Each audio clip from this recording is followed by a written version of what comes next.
একদা একটি গ্রামে এক গরিব কাঠুরে বাস করত।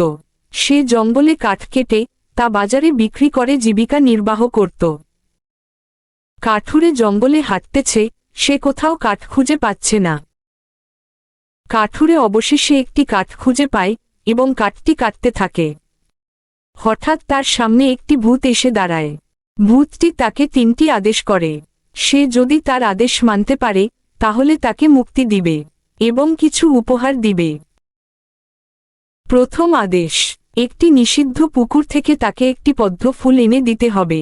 কাঠুরে ভয়ে ভয়ে তার আদেশ পূর্ণ করে। দ্বিতীয় আদেশ, একটি ক্ষুধার্ত ভিক্ষুককে খাবার দিতে হবে। তৃতীয় আদেশ, ভূতের সর্দারকে একটি চিঠি দিয়ে আসতে হবে।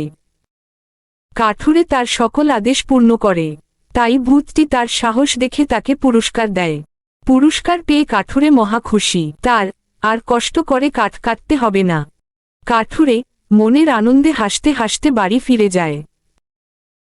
কাঠুরে তার স্ত্রীর কাছে থলেটি দেয় এবং খুব সাবধানে রাখতে বলে। তারপর থেকে কাঠুরে ও তার স্ত্রী সুখে শান্তিতে বসবাস করে।